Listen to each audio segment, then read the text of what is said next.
Hello student, आपका हमारे इस क्लास 12 की केमिस्ट्री क्लास में बहुत बहुत स्वागत है। देखो बच्चों, आप लोग का ये रिवीजन की क्लास है। इस रिवीजन की क्लास में हम जो चैप्टर देख रहे हैं वो है हमारा कार्बनिक यौगिक का अल्कोहल्स, फिनाल एवं ईथर। ये हमारा चैप्टर है और इस चैप्टर के ऑलरेडी हमने जो है हर एक चैप्टर वाइज अलग अलग प्लेलिस्ट जो है बना रखा है और सब में जो है इस सत्र के जितने भी इम्पोर्टेंट टॉपिक्स बनते हैं हर एक लेक्चर्स के वीडियो जो है प्लेलिस्ट में जो है उपलब्ध है। आप लोगों ने अगर नहीं देखा है तो नीचे प्लेलिस्ट डिस्क्रिप्शन में आपको प्लेलिस्ट मिल जाएगा, जा करके और सभी वीडियोस को देख करके अपनी तैयारी कर सकते हैं। ये रिवीजन की क्लास है। रिवीजन की क्लास में हम जो है उन्हीं टॉपिक को देख रहे हैं जो आपके बोर्ड एग्जाम्स में जो है पूछे गए हैं, जिससे दोबारा जो है आप लोग जो मोस्ट इंपॉर्टेंट टॉपिक्स हैं उनको आप देख करके अपनी तैयारी जो है पुनः जो है ठीक से कर सके। तो चलिए आज के इस रिवीजन की क्लास में हम देखने वाले हैं कि हमारा जो अल्कोहल है, इस अल्कोहल को बनाने की आपसे क्वेश्चन जो बोर्ड एग्जाम्स में पूछा गया है कि अल्कोहल बनाने की दो सामान्य विधियां बताइए, साथ में जो है इनके प्रमुख रासायनिक गुणों को उल्लेख करते हुए उपयोग बताइए, या इसी तरीके से और भी अन्य क्वेश्चन जो है पूछा गया है कि एथिल अमीन द्वारा प्राथमिक अल्कोहल बनाने की विधियां बताइए। तो ऐसे करके अलग अलग टाइप से बहुत सारे अलग अलग प्रकार से क्वेश्चन पूछे गए हैं। तो आज इस अल्कोहल बनाने की जो जितने भी टाइप्स के क्वेश्चन पूछे गए हैं तो सबको हम जो है इस लेक्चर में जानने वाले हैं। आप लोग वीडियो के अंत तक बने रहिएगा, देखना ये आपका तैयार हो जाएगा और फिर दोबारा आपको पढ़ने की आवश्यकता नहीं पड़ेगी। चलिए शुरुआत करते हैं, देखते हैं सबसे पहले अल्कोहल बनाने की सामान्य विधियां कौन कौन सी है। देखो, सबसे पहली विधि जो आपके बोर्ड एग्जाम से पूछा गया है कि एथिल अमीन से एथिल अल्कोहल का निर्माण कीजिए। तो एथिल अमीन से एथिल अल्कोहल का निर्माण चलिए देख लेते हैं कैसे किया जाता है। देखो, लिखने वाली बात तो अभी बता देंगे, आप लिख ले जाओगे, बस हम रिएक्शन पहले देखते हैं। तो सबसे पहले आपको पता होना चाहिए कि एथिल अमीन का फार्मूला क्या है। भाई एथिल ग्रुप होता है, C2H5 होता है, और एमीन का मतलब होता है NH2 समूह लगा हो। तो आराम से आपको ये फार्मूला याद हो गया होगा। एथिल अमीन यानी C2H5 NH2, ये हमारा है एथिल अमीन। इसका नाम आप लिख लीजिए एथिल अमीन। और एक चीज, एथिल अमीन पर हम नाइट्रस अम्ल की अपक्रिया कराएंगे। नाइट्रस अम्ल का फार्मूला पता है? अरे नाइट्रिक अम्ल का फार्मूला HNO3 होता है, तो नाइट्रस अम्ल का जो फार्मूला होता है HNO2 होता है। इसको ध्यान रखिएगा, HNO। देखो, जब हम ये है नाइट्रस अम्ल, क्या है? Nitrous acid. ध्यान सुनिएगा, जब एथिल अमीन पर नाइट्रस अम्ल की अपक्रिया कराते तो नाइट्रस अम्ल करेगा क्या? ध्यान समझिएगा भाई। ये हमारा है HNO2। क्या है ये? HNO2। यही तो लिखा है। अरे यह CnO2 लिखा है ना, यह CnO2 हुआ कि नहीं हुआ? अब ये जो नाइट्रस अम्ल है इसको जब काटेंगे तो OH नेगेटिव बनाएगा और NO पॉजिटिव बनाएगा। बस यही ध्यान देना है कि OH नेगेटिव बनाएगा, NO पॉजिटिव बनाएगा। हमें OH जो है यहाँ पर NH2 हटा के लगाना है, तो ये लगा देंगे। अब ये जो NH2 है, ये N जो है N के साथ मिल करके N2 बना लेगा। ये N के साथ मिल करके N2 बना लेगा। और दो हाइड्रोजन एक ऑक्सीजन, तो आप जानते हो क्या बनाएंगे? वाटर बनेगा। तो आराम से लिख देंगे इसको OH लगा के यहाँ पे। ये हमारा बन जाएगा C2H5OH बन जाएगा, N2 निकल जाएगा और प्लस H2O निकल जाएगा। ये कौन है? यही तो है एथिल अल्कोहल। कौन है? Ethyl alcohol. समझ में आया कि नहीं? कैसे लिखोगे? लिखना बड़ा आसान है, आप इतना बताना है कि जब हम एथिल अमीन पर नाइट्रस एसिड की अपक्रिया कराते हैं, किसकी अपक्रिया कराओगे? अरे नाइट्रस एसिड से ही तो अपक्रिया करा रहे हो। नाइट्रस एसिड की अपक्रिया कराएंगे तो एथिल अल्कोहल प्राप्त होता है। समझ में आ गई विधि? तो ये आपका एथिल अमीन से, ये कौन है? एथिल अमीन है ना। एथिल अमीन से एथिल अल्कोहल बनाने की विधि हो गई। समझ में आ गया ना? लिख ले जाओ, कोई दिक्कत नहीं। इतना ही लिखना है कि जब हम एथिल अमीन पर नाइट्रस अम्ल की अपक्रिया कराते हैं तो हमें एथिल अल्कोहल प्राप्त होता है। बस इतना लिख करके आराम से रिएक्शन दे देना, और चाहे रिएक्शन दो लाइन छोड़ के लिख लेना, पहले बाद में लिख देना ऊपर। समझ में आ गई बात? चलो दूसरी विधि देख लेते हैं। चलिए अगली विधि है हमारी एसिटिलीन से एथिल अल्कोहल का निर्माण। किससे? एसिटिलीन। एसिटिलीन का फार्मूला नहीं पता है, तब किसका फार्मूला पता है? एसिटिलीन का सीधा सीधा फार्मूला होता है CH ट्रिपल बॉन्ड CH। इसको भूल जाओगे तो क्या याद रहेगा? ये है एसिटिलीन। समझ में आ गया नहीं? Acetylene CH triple bond CH। Acetylene से एथिल अल्कोहल का निर्माण करना है। अब किसकी अपक्रिया कराओगे? देखो, एसिटिलीन पर पहली बात तो H2O जल भाप के अब ये H2O की अभिक्रिया कराओगे तो ऐसे करेगा नहीं, डायलूट, डायलूट का मतलब 20% H2SO4, डायलूट H2SO4 और HgSO4, किसका HgSO4 यानी 20% तब H2SO4 और HgSO4 की उपस्थिति में और 333 केल्विन ताप पर टेम्परेचर कितना रहेगा 333, ये मान के चलिए लगभग आपका बनेगा जाकर के 160 से 70 डिग्री सेल्सियस ताप पर। समझ में आ गया नहीं? अगर डिग्री में लेके चलना हो तो 160 से 170 डिग्री सेल्सियस ताप पर और नहीं तो 333 केल्विन ताप पर। समझ में आया? तो जब इनसे अभिक्रिया कराओगे ध्यान समझना क्या करना है, करना क्या है। अरे भाई यहाँ का H2O की अभिक्रिया करा रहे हो CH3, अगर इस दो हाइड्रोजन यहाँ डाल दोगे तो CH2 CH3 हो जाएगा और CH है ही है, तो ये हमारा पहले एल्डिहाइड में चेंज हो जाएगा। देखो अरे दो हाइड्रोजन यहाँ लगाओगे, एक ऑक्सीजन यहाँ लगा दोगे तो ये हमारा बन जाएगा CH3 CHO बन जाएगा, जो है एसिटल्डिहाइड, एसिटल्डिहाइड बन जाएगा। क्या करना है भाई, ये हमारा जो एसिटल्डिहाइड बनेगा CH3CHO कुछ नहीं, H2 उत्प्रेरक हाइड्रोजनीकरण करा देंगे इसका प्रेजेंस ऑफ निकेल उत्प्रेरक की उपस्थिति में और 200 डिग्री सेल्सियस ताप पर। तो क्या होगा भाई, एक H यहाँ लगा देंगे CH2 हो जाएगा, एक H इधर लगा देंगे तो बन जाएगा CH3 CH2OH बन के तैयार हो गया क्या, एथिल अल्कोहल। समझ में आया कि नहीं? यानी एसिटिलीन द्वारा अगर हम एथिल अल्कोहल निर्माण की बात करें तो आपको क्या लिखना है, सबसे पहले लिखना है कि जब हम एसिटिलीन पर तब सल्फ्यूरिक अम्ल तथा HgSO4 के मिश्रण के साथ 333 केल्विन टेम्परेचर पर जब गर्म करते हैं, देखो डाइल्यूट रहेगा ना, तो डाइल्यूट रहेगा तो पनिया तो उसमें ऑलरेडी बराबर करेगा, तो इससे अभिक्रिया कराते हैं तो एसिटल्डिहाइड बनता है। और फिर बने एसिटल्डिहाइड का जब हम हाइड्रोजनीकरण निकेल उत्प्रेरक की उपस्थिति में और 200 डिग्री सेल्सियस ताप पर कराते हैं तो हमें एथिल अल्कोहल प्राप्त होता है। समझ में आ गई बात कि नहीं? इतना ही लिखना है, आराम से रिएक्शन दे देना है, हो जाएगा, कोई दिक्कत तो नहीं है। फिर से देख लो, जब हम एसिटिलीन पर H2O की अभिक्रिया डाइल्यूट H2SO4 की उपस्थिति में, साथ में HgSO4 की उपस्थिति में और 333 केल्विन या आप कह सकते हैं 160 डिग्री सेल्सियस टेम्परेचर पर अभिक्रिया कराते हैं तो पहले एसिटल्डिहाइड बनता है। क्या बना है? एसिटल्डिहाइड बनेगा, दो हाइड्रोजन यहाँ लगा दोगे, ऑक्सीजन यहाँ लगा दोगे, CH3CHO बनेगा, एसिटल्डिहाइड बनता है। और बने एसिटल्डिहाइड का ये कौन है, वही तो है एसिटल्डिहाइड भाई, एसिटल्डिहाइड। बने एसिटल्डिहाइड का निकेल उत्प्रेरक की उपस्थिति में 200 डिग्री सेल्सियस ताप पर जब हम हाइड्रोजनीकरण कराते हैं यानी हाइड्रोजन से अभिक्रिया कराते हैं तो एथिल अल्कोहल बनता है। कितना आसान है बनाना, ये आपके बोर्ड एग्जाम्स में ऐसे पूछा गया था कि एसिटिलीन द्वारा बना हुआ एथिल अल्कोहल, तो इसको ध्यान रखना, दो स्टेप में बनेगा। चलिए अगली विधि जो आपके बोर्ड एग्जाम्स में पूछा गया है, क्या पूछा गया है? पूछा गया है कि एल्कीन से प्राथमिक अल्कोहल का निर्माण कीजिए, ऐसे डायरेक्ट क्वेश्चन दिया गया है। तो अब हम चलिए शुरुआत करते हैं कि एल्कीन से प्राथमिक अल्कोहल का निर्माण कैसे किया जाता है। तो देखो एल्कीन, एल्केन, एल्कीन, एल्काइन तीन होता है, तो एल्काइन ही ऊपरा वाला रहा और एल्कीन कह रहा है, इसका मतलब हमसे जो कह रहा है CH2 डबल बॉन्ड CH2 की बात कर रहा है। समझ में आया कि नहीं भाई? एल्कीन का क्या मतलब कह रहा है भाई, CH2 डबल एल्कीन कह रहा है ना। अब एल्कीन में ये नहीं कहा कि कौन से एल्कीन लो कौन सा अल्कोहल बनाओ, तो एक एग्जांपल लेके बता देते हैं, इनको हम एथिलीन लेके बता देते हैं। क्या लेके बताएंगे? Ethylene, ethylene. इसी को जहां डबल बॉन्ड रहेगा बस जान लो डबल बॉन्ड वाला है हमारा एल्कीन है। समझ में आ गया ना? एल्कीन है यानी एथिलीन है। अब एथिलीन पर कुछ नहीं करना है, H2O की अभिक्रिया करा लेना है और H2O की अभिक्रिया कराएंगे इन प्रेजेंस ऑफ, देखो एथाइलिन पर हम जो है H2SO4 की अभिक्रिया कराएंगे और जब H2SO4 की अभिक्रिया कराएंगे ध्यान समझिएगा भाई, एक हाइड्रोजन यहाँ लगा देंगे CH3 बन जाएगा और HgSO4 बचेगा इधर लगा देंगे तो हमारा बन जाएगा CH3 CH2 HSO4 बन जाएगा, जिसका नाम है एथिल हाइड्रोजन सल्फेट। क्या बन गया?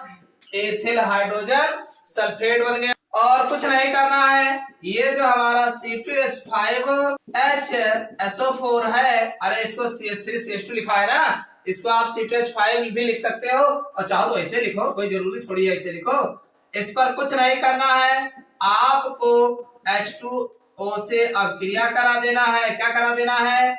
H2O से अपक्रिया करा देना है। और जैसे कराओगे तो आप जानते हैं H2O में HOH होता है, H निकाल के इनको दे दोगे, पुनः निकल जाएंगे और OH आराम से लगा देना, तो ये बन जाएगा C2H5OH, तो बन जाएगा और प्लस H2SO4 बन जाएगा।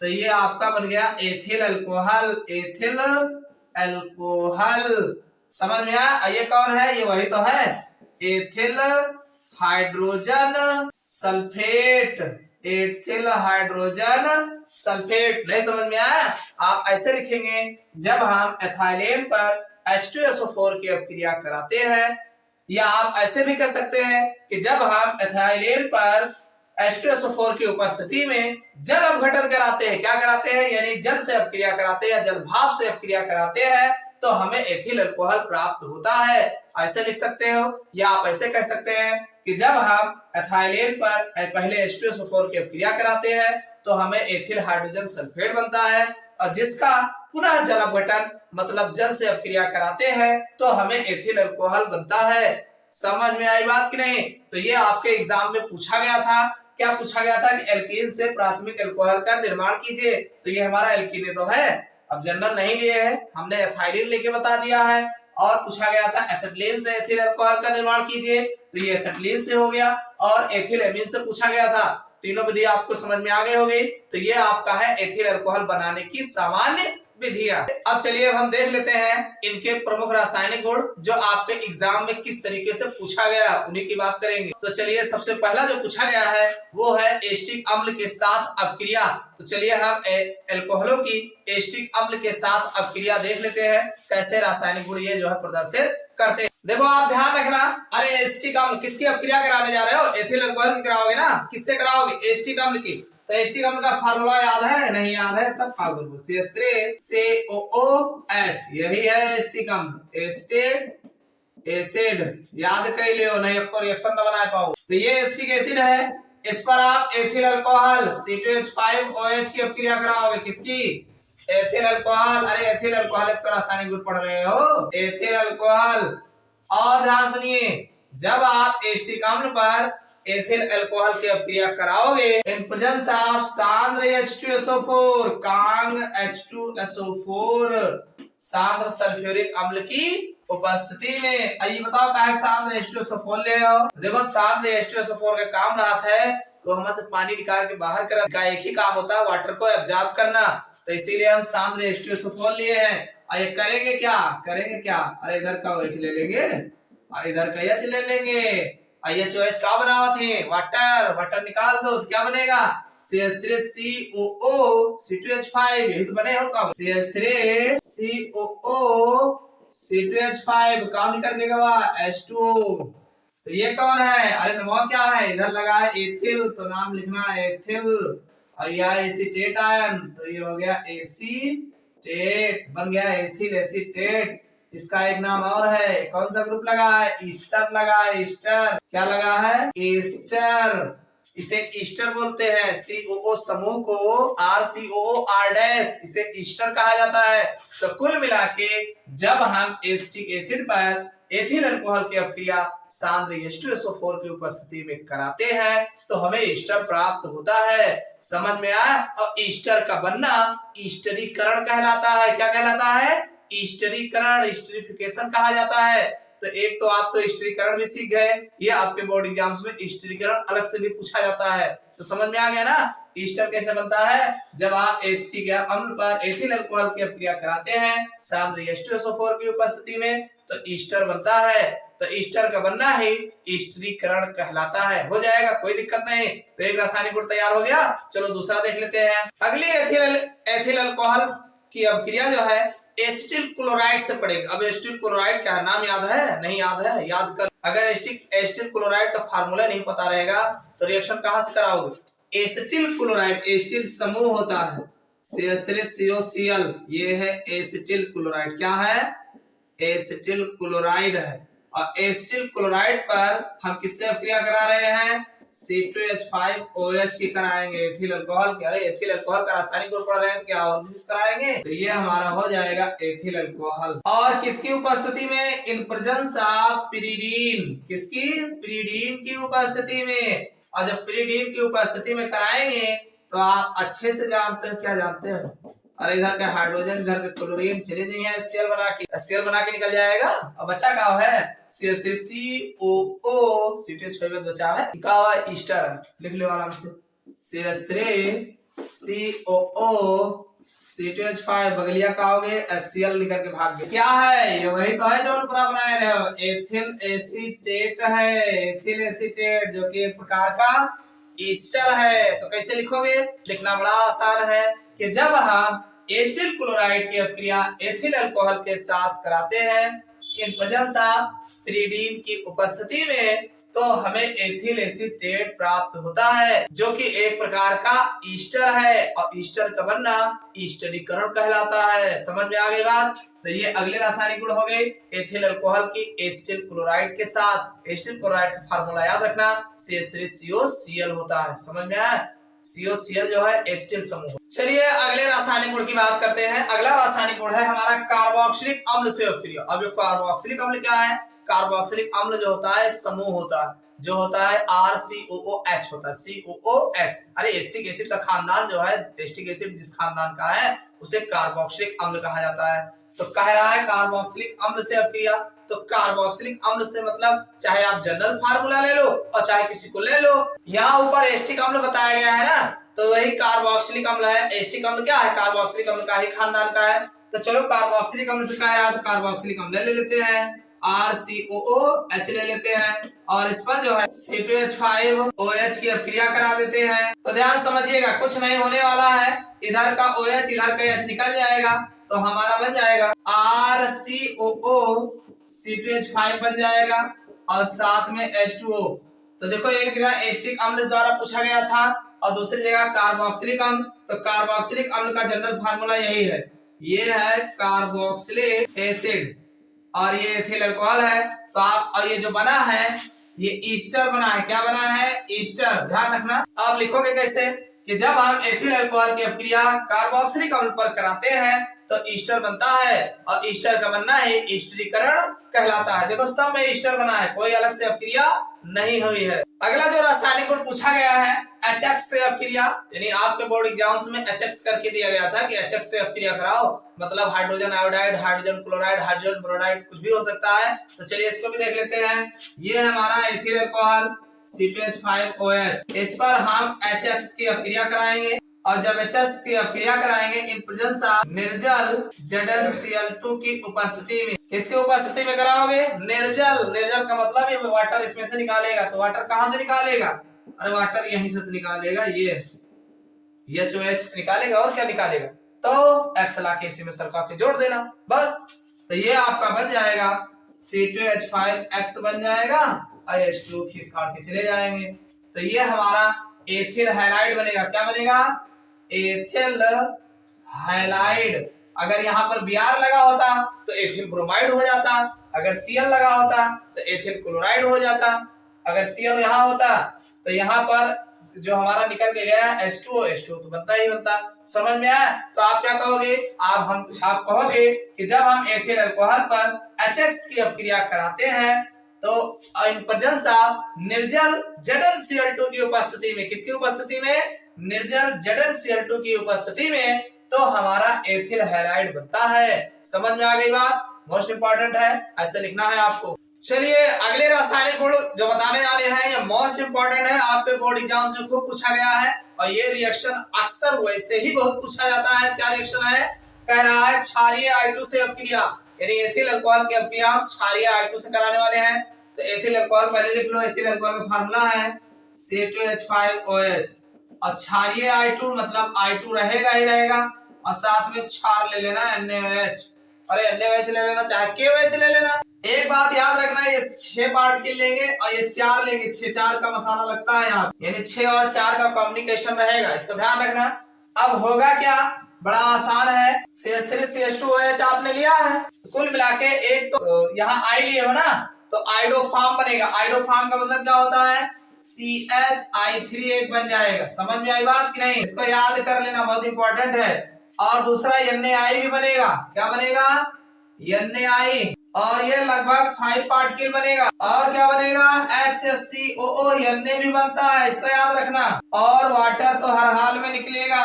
तो ये आपका है आइडोफार्म। आइडोफार्म ये है सोडियम आयोडाइड। सोडियम आयोडाइड ये क्या है? सोडियम फॉर्मेट है। Sodium format. और क्या हुआ है? और तो पानी आया। तो कुल मिला के आपको याद क्या करना है? आपको यही याद करना है कि जब हम एथिल अल्कोहल की अपक्रिया क्षारीय I2 के साथ कराते हैं तो हमें आइडोफार्म बनता है। आइडोफार्म का बनना है हाइलोफार्म अपक्रिया कहलाती है। क्या अपक्रिया कहलाती है? हाइलोफार्म अपक्रिया कहलाती है। एक बात दिमाग में बिठा लेना, ये हाइलोफार्म अपक्रिया के नाम से आपको अलग से पूछता है।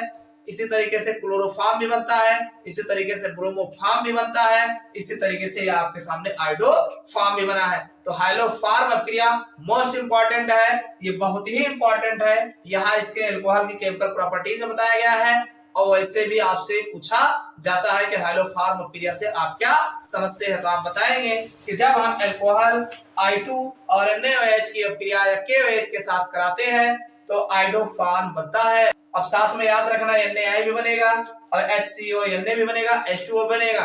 तो आइडोफार्म का बनना है हाइलोफार्म अपक्रिया कहलाती है। याद हो जाएगा। तो ये तो प्रमुख रासायनिक गुण थे किसके? एथिल अल्कोहल के।